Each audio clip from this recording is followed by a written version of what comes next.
திருப்புவனம் அஜித்குமார் மரண வழக்கில் நகை திருட்டு புகார் அளித்த நிகிதா தலைமறைவானதாக கூறப்பட்ட நிலையில் அவர் கோவை செல்லும் வழியில் ரெஸ்டாரண்ட் ஒன்றில் காஃபி சாப்பிட்டதன் வீடியோ வெளியாகியுள்ளது.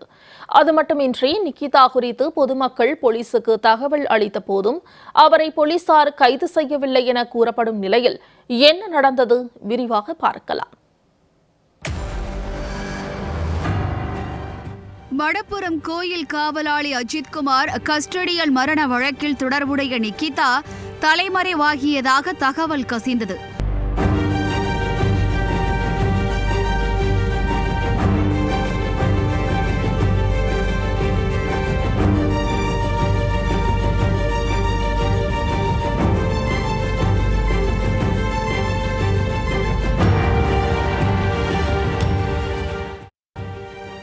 அஜித்குமார் கஸ்டடியல் மரணத்தில் அவரை உயிரிழக்கும் அளவுக்கு கொடூர சித்திரவதைகளுக்கு உட்படுத்திய 5 தனிப்படை காவலர்கள் கைது செய்யப்பட்டுள்ள நிலையில் நகை திருட்டு விவகாரத்தில் தனிப்படை அமைத்து விசாரிக்கும் அளவுக்கு காவல்துறைக்கு பிரஷர் போட்ட அந்த முக்கிய புள்ளி யார் என்ற கேள்விதான் பிரதானமாக எழுந்துள்ளது.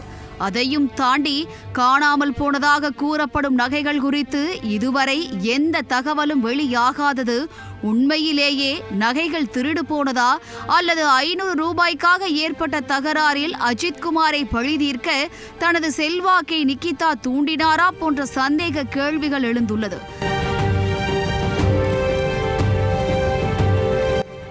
அஜித்குமார் கஸ்டடியல் மரணத்தில் நிகிதாவின் நகை திருட்டு புகாரே மையப்புள்ளி என்ற நிலையில் கஸ்டடியல் மரணத்தை திசை திருப்புவதில் போலீசார் காட்டிய அக்கறையில் துளியேனும் புகாரின் உண்மை தன்மையை உறுதிப்படுத்த நிகிதாவை விசாரணைக்கு உட்படுத்தாததிலிருந்தே மரணம் நிகழ்ந்த பிறகும் நிகிதாவை காப்பாற்றுவதில் காவல்துறை தனி கவனம் செலுத்தியதை அப்பட்டமாக வெளிக்காட்டியது.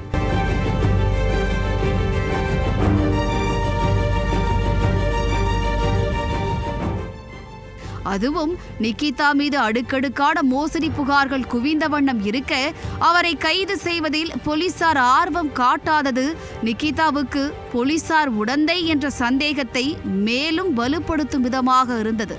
இதற்கிடையே அவர் தலைமறைவானதாக வெளியான தகவல் நிகிதாவின் தலைமறைவுக்கு காவல்துறையே உடந்தையோ என்ற சந்தேகத்தை ஏற்படுத்தியது.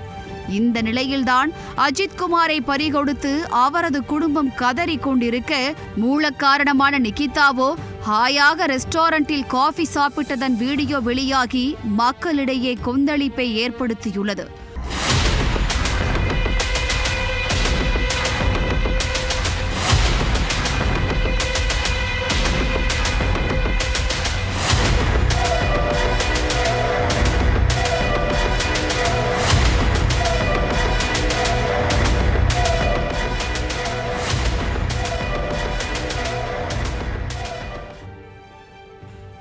பொள்ளாச்சி சாலையில் உள்ள ரெஸ்டாரண்டில் நிகிதா தனது தாயாருடன் காஃபி அருந்திய போது அவரை அடையாளம் கண்ட பொதுமக்கள் போலீசாருக்கு தகவல் தெரிவித்து உள்ளனர்.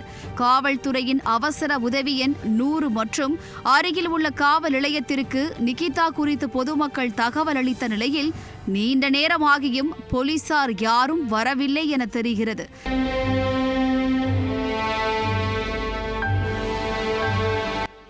இதையடுத்து சுமார் 2 மணி நேரம் காத்திருப்புக்கு பிறகு பொதுமக்கள் மீண்டும் போலீசாரை தொடர்பு கொண்ட போது நிகிதாவை விட்டுவிடுமாறு போலீசார் கூறியதாகவும் தெரிகிறது.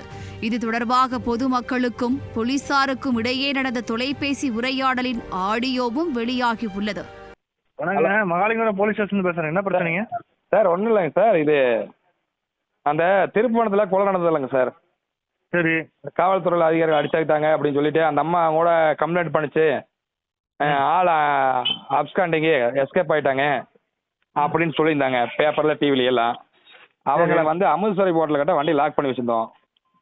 சார் 100 கூப்பிட்டு சொன்னதுக்கு வண்டி லாக் பண்ணுங்க சார். நாங்கள் லாக் பண்ணி 2 மணி நேரம் வச்சுருந்தோம். அப்புறம் பார்த்தா விட சொல்லிட்டாங்க சார். இப்போ வந்து கோயம்புத்தூர் நோக்கி வண்டி போயிட்டு இருக்குது. என்ன பிரச்சனைக்காக நிப்பாட்டீங்கன்னு கேட்குறேன் சார். திருப்புவனத்தில் கொலை நடந்ததில்ல, இந்த காவல்துறை அதிகாரமாக தப்பான ஒரு மூவ்மெண்ட் கொடுத்து தினேஷ்குமார்ங்கிற இறந்தார் இல்லைங்க.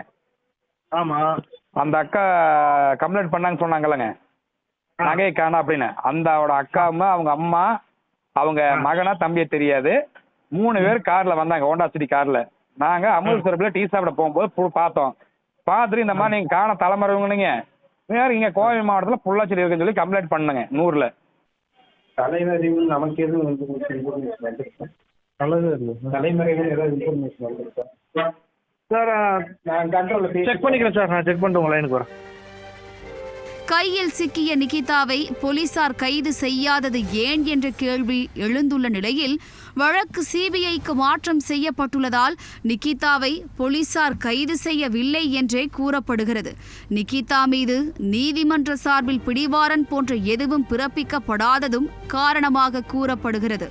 ஆனால் தமிழ்நாட்டையே உலுக்கிய கஸ்டடியல் மரண விவகாரத்தில் நகை திருட்டு என பொய் புகார் அளிக்கப்பட்டதோ என்ற சந்தேகம் எழுந்துள்ளதோடு நிகிதா மீது அடுக்கடுக்கான மோசடி புகார்கள் எழுந்த வண்ணம் உள்ள நிலையில் குறைந்தபட்சம் நிகிதா தலைமறைவாகாமல் இருப்பதை கூட உறுதிப்படுத்தாமல் போலீசார் எட்டி நின்று பார்ப்பது நிகிதாவுக்கு போலீசார் உடந்தை என்ற சந்தேகத்தை மேலும் ஆழமாக்குகிறது.